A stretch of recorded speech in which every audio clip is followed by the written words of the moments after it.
तो दीवाने हुए यार।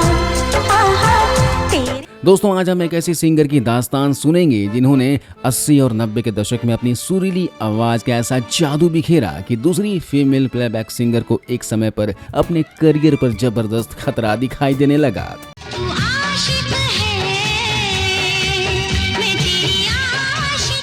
इस फीमेल प्लेबैक सिंगर के बारे में यह कहा जाता है कि इनसे गाना गवाने के लिए म्यूजिक डायरेक्टर घंटों तक इनका इंतजार करते थे। दिल ने ये कहा है दिल से, मोहब्बत हो गई है तुमसे। कई बार तो इनके पास गाने के लिए इतने सॉन्ग्स होते थे कि एक दिन में इन्हें 10 से भी ज्यादा गाना गाने पड़ते थे और कई म्यूजिक डायरेक्टर को सिंगिंग के लिए इन्हें मना भी करना पड़ता था। मैं ठहरी रही, ज़मीं चलने लगी। दोस्तों, हम बात कर रहे हैं अपनी सुरीली और मखमली आवाज के लिए दुनिया भर में फेमस इंडियन, बॉलीवुड और अन्य भाषाओं के female playback singer Alka Yagnik के बारे में।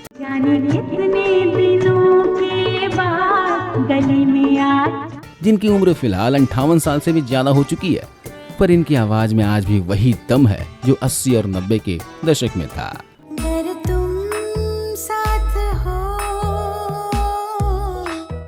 इस वीडियो में आप अलका याग्निक की लाइफ से जुड़ी कुछ ऐसी बातें जानेंगे जिसके बारे में आपने कभी सुना नहीं होगा, जैसे कि आखिर अलका याग्निक ने कैसे अपने करियर की शुरुआत की, इनका जन्म कहाँ हुआ, अपने सिंगिंग करियर में इन्हें कौन कौन से अवार्ड मिले, इनकी लव लाइफ कैसी रही और अब अलका याग्निक को अपनी लाइफ के उस कौन से सबसे खराब समय का सामना करना पड़ रहा है जिसके बारे में कभी अलका ने सपने में भी नहीं सोचा होगा।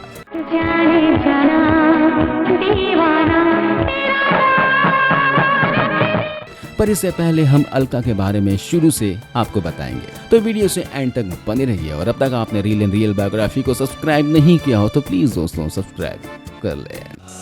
राजा को रानी से प्यार हो गया।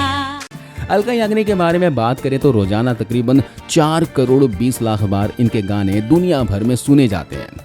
इसी से आप अलका के सॉन्ग्स की दीवानगी का अंदाजा लगा सकते हैं।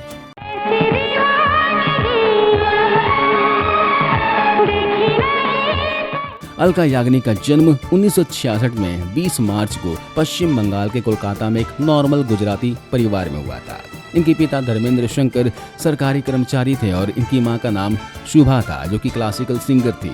अलका ने अपनी शुरुआती पढ़ाई कोलकाता के ही मॉडर्न हाई स्कूल से कंप्लीट की। अलका जब अपने घर में अपनी मदर को संगीत का रियाज करते हुए देखा करती थी तो वह भी उनके साथ बैठकर म्यूजिक का रियाज करती थी। इस तरह से बचपन से ही अलका को म्यूजिक के प्रति इंटरेस्ट होने लगा था और यह इंटरेस्ट इतना ज़्यादा बढ़ गया कि सिर्फ 6 साल की उम्र में ही अपनी मां की सहायता से अलका ने ऑल इंडिया रेडियो कोलकाता के लिए बच्चों के लिए स्पेशल प्रोग्राम में सॉन्ग्स गाना शुरू कर दिया। और इसी समय अलका की माँ को भी यह लगने लगा कि अलका में वाकई में सिंगिंग का टैलेंट है और उन्होंने भी अपनी बेटी का पूरा साथ देने का फैसला किया। गर्मियों के मौसम में अक्सर अलका के माता पिता उन्हें लेकर मुंबई घूमने जाते थे और यहीं पर अलका की माँ उन्हें संगीत के कई महारथियों से मिलवाती थी और उनके ऑफिस के खूब चक्कर भी लगाया करती थी। ऐसे में एक दिन फेमस फिल्म एक्टर और निर्माता राज कपूर ने अलका को गाना गाते हुए सुना और उन्हें अलका याग्निक की आवाज़ काफ़ी ज़्यादा अच्छी लगी। उन्होंने अलका को सीधा इसके बाद म्यूजिक डायरेक्टर लक्ष्मीकांत के पास भेज दिया। लक्ष्मीकांत जी ने भी अलका की आवाज़ सुनी और उन्हें भी इनकी आवाज़ काफ़ी ज़्यादा पसंद आई। अलका की मां से लक्ष्मीकांत जी ने कहा कि अलका की आवाज़ अच्छी है पर अभी इनकी उम्र ज़्यादा नहीं है, ऐसे में हमें अलका से म्यूजिक रिकॉर्ड करवाने के लिए थोड़ा इंतज़ार करना होगा। यह बात अलका की मां ने एक्सेप्ट कर ली और वापस सब कोलकाता चले आए। यहाँ पर अलका को अपनी माँ से और भी ज़्यादा सपोर्ट मिलने लगा और रोजाना दोनों मिलकर म्यूजिक की प्रैक्टिस करने लगे। इस तरह समय गुजरने के बाद साल 1980 में पायल की झनकार नाम की फिल्म आई जिसमें अलका को सॉन्ग से कुछ लाइन गाने का मौका मिला। ताल ताल दे तारी। इसके अगले ही साल 1981 में अमिताभ बच्चन की सुपरहिट फिल्म लावारिस रिलीज हुई जिसमें अलका को मेरे अंगने में तुम्हारा क्या काम है सॉन्ग गाने का मौका मिला।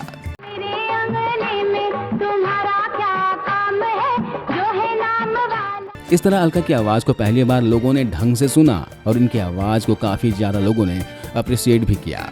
इस बेहतरीन सॉन्ग के लिए अलका को पहली बार बेस्ट फीमेल प्लेबैक सिंगर का फिल्म फेयर अवार्ड मिला।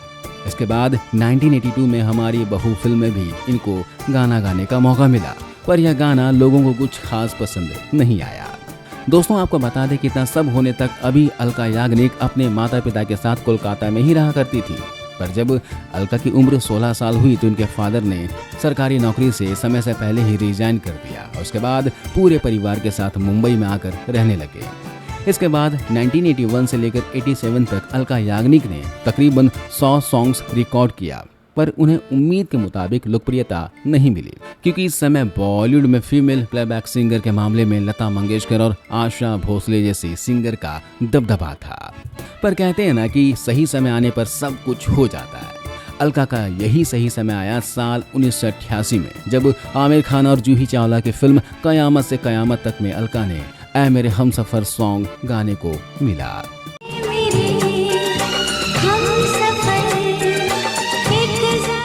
इस फिल्म में अलका जी ने टोटल 2 सॉन्ग रिकॉर्ड किए थे, जिससे ऑडियंस का भरपूर प्यार मिला और साथ ही साथ लोगों को एक नई और सुरीली आवाज भी मिली। अलका का यह सॉन्ग देश के गांव और शहरी इलाकों में जमकर बज रहा था।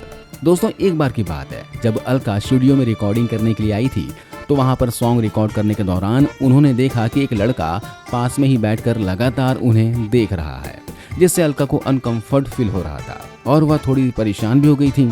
और इसी परेशानी में उन्होंने लड़के को स्टूडियो से बाहर निकलवा दिया। और जब गाने की रिकॉर्डिंग खत्म हुई तो फिल्म प्रोड्यूसर नासिर हुसैन जी ने अलका जी को फिल्म के स्टार कास्ट से मिलवाना शुरू किया। तो अलका को पता चला कि अभी अभी जिस लड़के को उन्होंने स्टूडियो से बाहर निकलवाया वह कोई और नहीं बल्कि बॉलीवुड एक्टर आमिर खान है। सच्चाई पता चलने पर अलका ने आमिर खान से सॉरी कहा और आमिर खान ने हंसते हंसते इस बात को टाल दिया। इसके बाद अलका जी ने 1988 में रिलीज हुई माधुरी दीक्षित और अनिल कपूर की फिल्म तेजाब में भी गाना गाया, जो लोगों के मन में बस गया।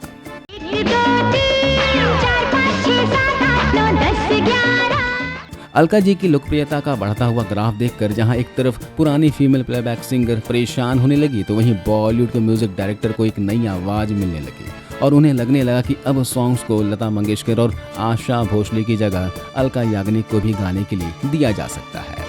अलका याग्निक की डिमांड देखते ही देखते इतनी ज़्यादा बढ़ गई कि साल 1989 में अलका जी ने तकरीबन 34 फिल्मों और साल 1990 में तकरीबन 45 फिल्मों के लिए सॉन्ग्स रिकॉर्ड किए। इसके बाद 1993 में एक ऐसी फिल्म आई जिसमें अलका जी ने एक ऐसा सॉन्ग गाया है जिसने उन्हें काफ़ी ज़्यादा लोकप्रियता दिलाई। साथ ही उन्हें इस गाने के लिए आलोचना का सामना भी करना पड़ा। दरअसल 93 में सुभाष घई की खलनायक फिल्म रिलीज हुई, जिसमें अलका याग्निक ने चोली के पीछे क्या है सॉन्ग गाया था। चोली के पीछे क्या है, चोली के पीछे। इसे लोगों का भरपूर प्यार मिला और साथ ही साथ भरपूर विरोध भी मिला। लोगों ने इस सॉन्ग को भारतीय संस्कृति के खिलाफ बताया और इसके खिलाफ सड़कों पर जमकर प्रदर्शन भी किया।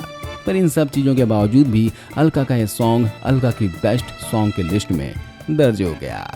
खलनायक मूवी के गाने के बाद तो अलका को कई फेमस बॉलीवुड एक्ट्रेस के लिए सॉन्ग्स गाने का मौका मिला, जिनमें माधुरी दीक्षित, जूही चावला, करिश्मा कपूर, काजोल, रवीना टंडन जैसी सुपरहिट एक्ट्रेस का नाम शामिल है। अब तो आलम यह था कि हर 10 में से 7 फिल्मों में अलका के सॉन्ग्स जरूर होते थे। अलका जी ने कुमार सानू और उदित नारायण जैसे मेल प्लेबैक सिंगर के साथ मिलकर हिंदी सिनेमा को एक से बढ़कर एक जबरदस्त सॉन्ग्स दिए। इजहार करो कहीं ना फिर देर हो जाए। इन दोनों मेल प्लेबैक सिंगर के अलावा इन्होंने अभिजीत भट्टाचार्य, सोनू निगम और भी बहुत सारे सिंगर के साथ काम किया है, पर इनके सबसे ज्यादा कुमार सानू के साथ ही बनती थी। आज भी कुमार सानू, अलका याग्निक और उदित नारायण आपस में काफी अच्छे दोस्त हैं और हाल ही में इन्हें इंडियन आइडल में भी एक साथ देखा गया था। इसके बाद 1998 में रिलीज हुई शाहरुख खान और काजोल की रोमांटिक फिल्म कुछ कुछ होता है के टाइटल सॉन्ग के लिए अलका को एक बार फिर से नेशनल अवार्ड मिला। अलका लगातार एक के बाद एक शानदार सॉन्ग्स रिकॉर्ड कर रही थी, जिसे ऑडियंस का भरपूर प्यार मिल रहा था, पर एक सॉन्ग को रिकॉर्ड ना करने का अफसोस उन्हें आज तक होता है। दरअसल बात यह थी कि अलका को एक अनजान नंबर से फोन आता है और सामने वाला आदमी बोलता है कि वह अलका और कुमार सानू से गाना गवाना चाहते हैं, पर अलका को इस लड़के के बारे में कुछ भी जानकारी नहीं होती है और इसलिए वह फोन काटने के बाद कुमार सानू को फोन लगाती हैं और उनसे भी पूछती हैं कि क्या उन्हें भी ऐसा कोई फोन आया था। तो कुमार सानू कहते हैं कि हाँ, मुझे भी फोन आया था, पर मैंने मना कर दिया। दोस्तों, बता दें कि वह लड़का कोई और नहीं बल्कि बॉलीवुड के famous music director AR Rahman थे। दरअसल AR रहमान रोजा फिल्म के लिए यह हंसी वादिया या खुला आसमान गाना कुमार सानू और अलका से गंवाना चाहते थे, पर दोनों की तरफ से मना होने के बाद उन्होंने किसी और से यह गाना रिकॉर्ड करवा लिया। और जब इस गाने को मूवी रिलीज होने के बाद अलका जी ने सुना तो उन्हें काफी ज्यादा अफसोस हुआ।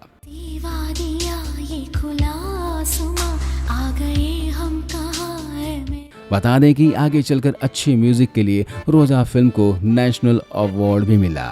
दोस्तों, हम बात करते हैं अलका याग्निक की पर्सनल लाइफ के बारे में। दरअसल अलका जी ने साल 1989 में एक बिजनेसमैन नीरज कपूर से शादी कर ली थी। हालांकि शादी करने के बाद भी वह पिछले 27 साल से अपने हस्बैंड से अलग ही रह रही हैं। पर खास बात यह है कि दोनों के अलग रहने की वजह कोई लड़ाई झगड़ा नहीं है, बल्कि इन दोनों का काम है। नीरज कपूर और अलका याग्निक की लव स्टोरी काफी ज्यादा दिलचस्प है। दोनों पहली बार रेलवे स्टेशन पर मिले थे और दोनों के बीच फ्रेंडशिप हो गई और धीरे धीरे दोनों एक दूसरे से प्यार करने लगे। तो साल 1988 में अलका ने अपने मम्मी पापा से शादी के बारे में बात की, जिससे अलका के परिवार वालों को कोई भी दिक्कत नहीं थी, पर सभी को सिर्फ एक बात की ही चिंता थी कि आखिर अलका के करियर का क्या होगा। दरअसल अलका और नीरज दोनों का ही काम अलग अलग था। ऐसे में घर वालों को लगता था कि इनके रिलेशन में आगे चलकर प्रॉब्लम आ सकती है, पर दोनों ने अपने अपने घर वालों को शादी के लिए मना लिया। शादी के बाद अधिकतर समय अलका मुंबई में ही रहा करती थी और इनके पति नीरज शिलोंग से अपना बिजनेस संभाल रहे थे। दोनों एक दूसरे से मिलने के लिए अक्सर मुंबई और शिलोंग आया जाया करते थे। दोनों की एक बेटी भी है जिनकी अब शादी हो चुकी है। इनकी बेटी का नाम है सायशा कपूर, जिसने साल 2018 में अपने बॉयफ्रेंड अमित देसाई से शादी कर ली।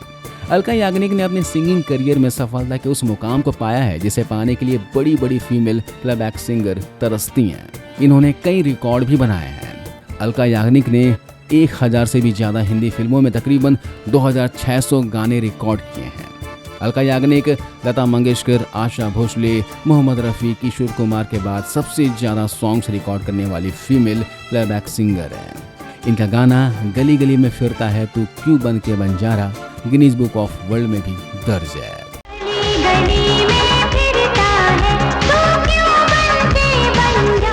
साल 2022 में अलका याग्निक दुनिया भर में सबसे ज्यादा सुनी जाने वाली सिंगर रही।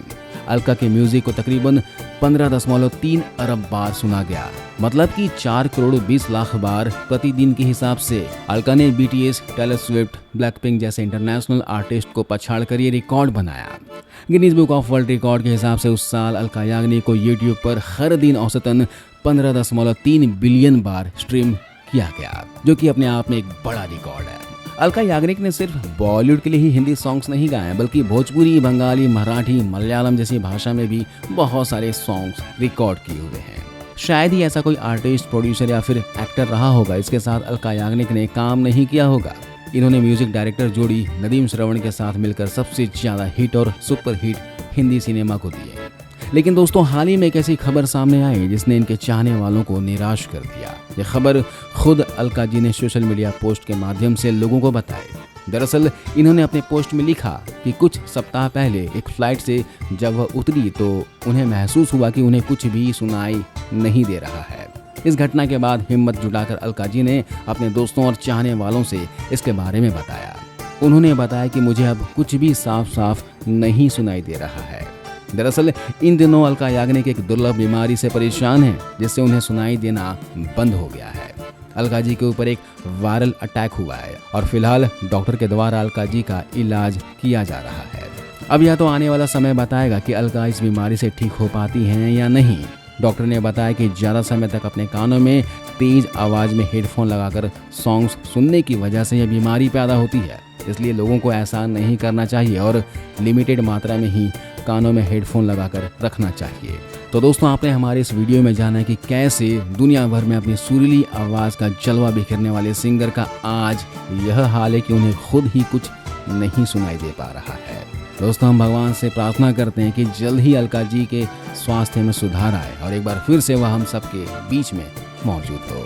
अगर आपको हमारे वीडियो अच्छा लगा हो तो वीडियो को लाइक करें, वीडियो पर कमेंट करें और वीडियो को शेयर करें। और अब तक आपने रील एंड रियल बायोग्राफी को सब्सक्राइब नहीं किया हो तो नीचे रेड कलर का सब्सक्राइब का बटन है, इसे दबा दीजिए और साथ ही घंटा वाला बटन भी दबा दीजिए ताकि जब भी मैं नया वीडियो डालूँ आपको मिले सबसे पहले।